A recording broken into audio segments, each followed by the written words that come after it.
Hello and welcome to Council wRap. I'm Wes Decker and I'm joined by Jill Thompson, the Director of the Development and Community DCED, Department of Community and Economic Development. See, it's been a minute since I've done this. You did well. So I'm already messing up titles from the very start. At least I got your name right. You did well. And Community Development Manager, Margi Joe. Yes. See that? Little practice goes a long way. It has been a while since I've done a Council wRap, and speaking of time and how time has gone by, it's been a while since we got into all of this initial discussion about choice neighborhoods. Mm-hmm. And Sean Griffith from Hagerstown Housing Authority sort of brought that to our attention, and then working in conjunction with you, Margie, and you, Jill, in your department. We've come a long way since then. Can you hit some of the highlights in terms of what this is all about and where we are at the present time? Yeah, I think probably the first high point, from my perspective anyway, we were notified last fall that we had received the planning grant. And from then on, I guess it was just sort of a matter of like putting some initial information together in preparation for the HUD visit, which happened at the beginning of February. And that was a really great day. We had amazing turnout from residents, from our community partners, all different nonprofits in the area.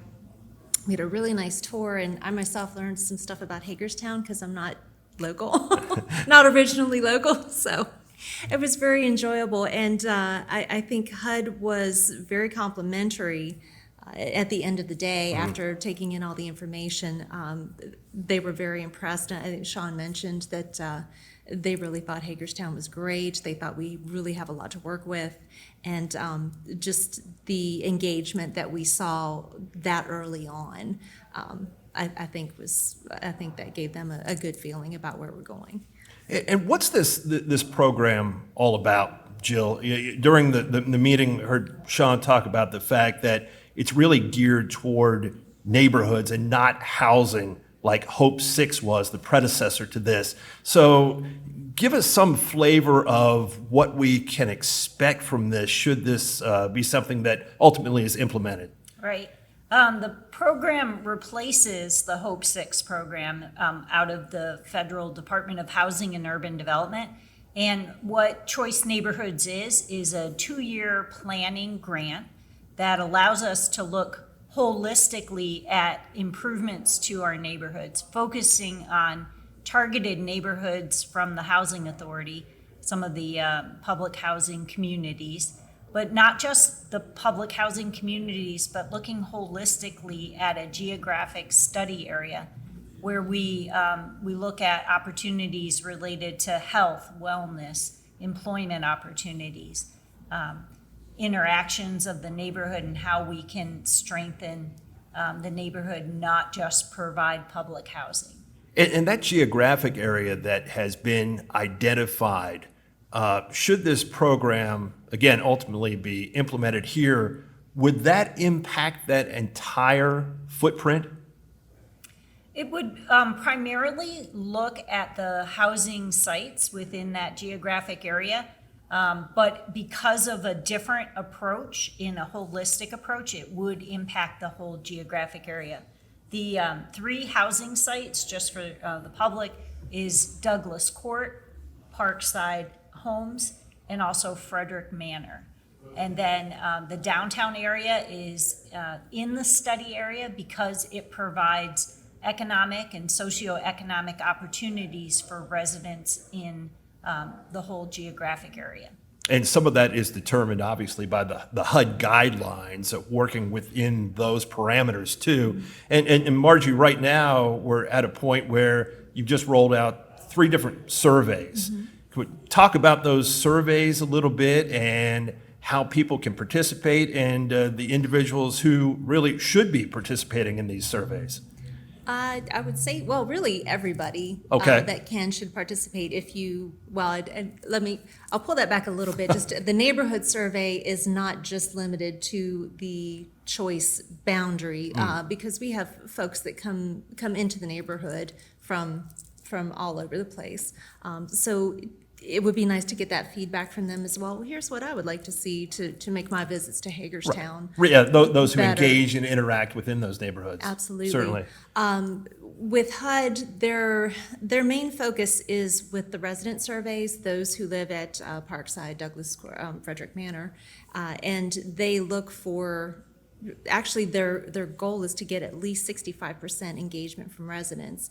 And so far, we've been doing pretty well with that. The surveys just came out a couple weeks ago. So we're getting a lot of good feedback already. And then we're getting some assistance from our community partners who are actually going door to door, offering assistance. We've got an online survey that can be filled out for those who don't have access or would prefer to. There's a paper survey that can be filled out, but it's just to really, it dives pretty deep into the needs and desires and visions of those folks living in those different housing communities. As far as the business owners and the neighborhood survey, those are available online as well. We encourage everybody in the Choice Neighborhoods area to take a moment.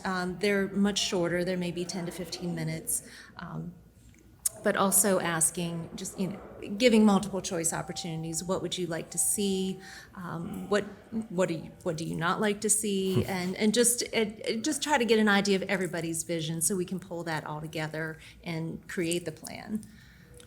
Jill, when it comes to the surveys, how much weight will be put on the surveys and the results of those surveys in terms of the way that things are handled going forward?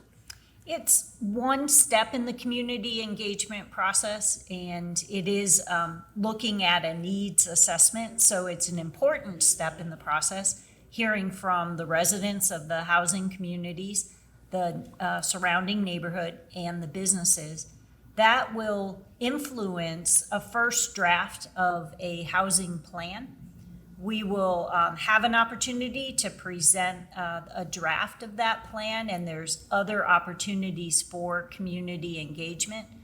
So we hope people participate in the survey, but if they miss the survey, there's still an opportunity for them to engage in the process. This is a 2-year planning process, and there's lots of opportunity for us to listen and hear the needs of the community so that influences the plan.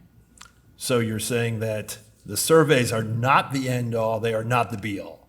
They're an important part, but there is It's- additional opportunities for community engagement. And we were talking before we started, Margie, and there was a mention that there were listening sessions that were held already. There was some preliminary opportunities for people to sort of weigh in. In addition to the surveys, are there other ways for people maybe to provide some sort of direct feedback or input into this process? Are you, do you have a supplemental way of that happening, or, does it need to be through this survey process at the present time?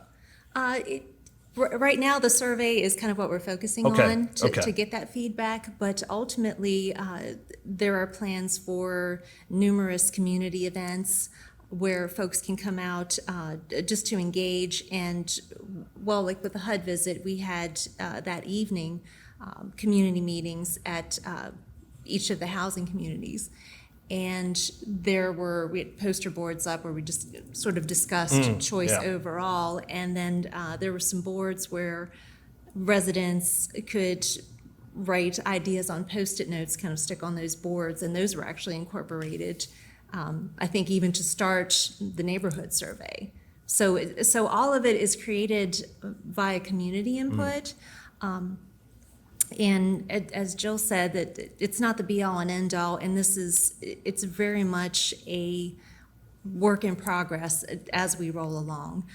So even after the outline's created, after the draft plan is created, there will be a lot of opportunity for folks to engage, to offer feedback, and even with our community partners who are talking to folks out and about in the neighborhood every day, they're offering feedback as well. So that's being taken into consideration too. How do you engage, or how do you gauge the enthusiasm at this point in time? I mean, it seems to me like there's a little bit of optimism just sort of bubbling to the surface right now.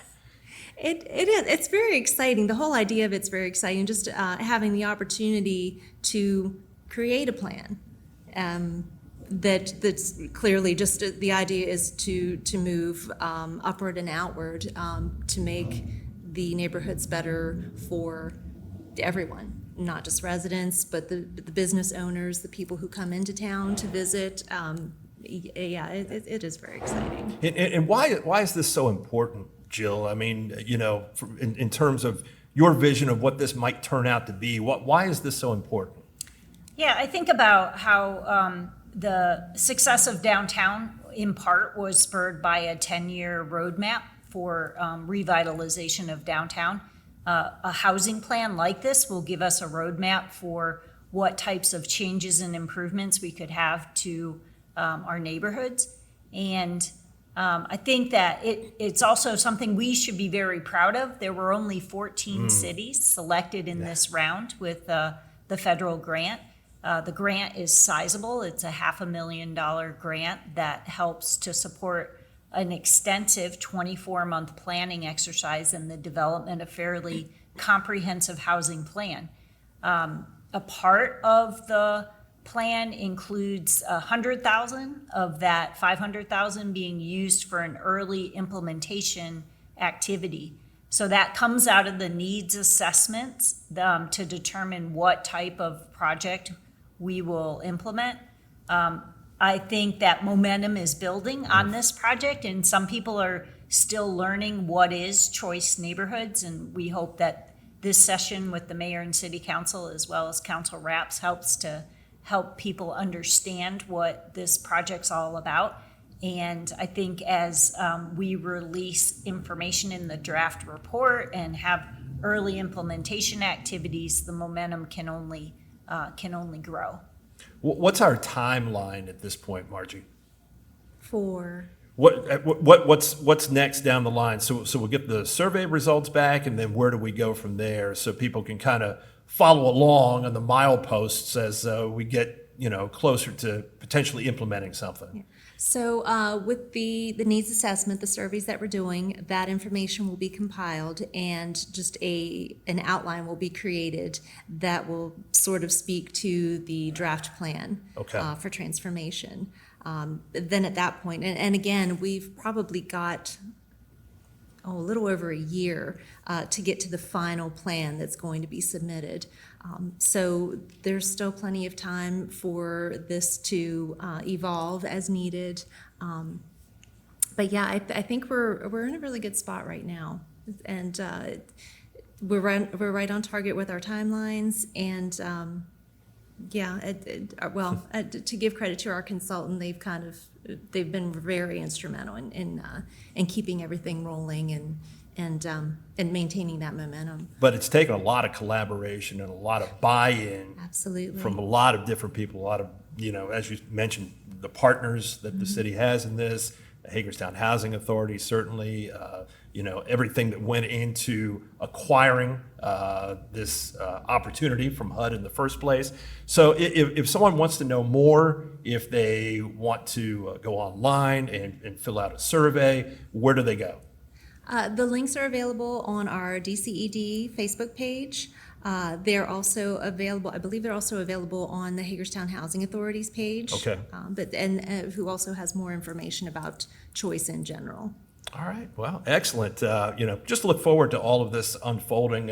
So much going on in Hagerstown as it is, and everyone always talking about, hey, it needs to happen from the downtown out, and there are some things that still need to be addressed. Again, lots of positive things happen. We just hope, as you said, mention the word momentum, keep the momentum rolling with something like this. So appreciate your time on Choice Neighborhoods, and look forward to what's going to happen down the line. And again, if you need more information, Margie's told you where you can go get that information, fill out the surveys, be part of this whole process, and be part of something very positive in Hagerstown, yet something else. So we just keep moving in the right direction here. And speaking of which, our direction for now is out. That is it for Council Wrap for this time. Thanks to Jill, thanks to Margie, thanks to you for watching, and for now, that is a wrap.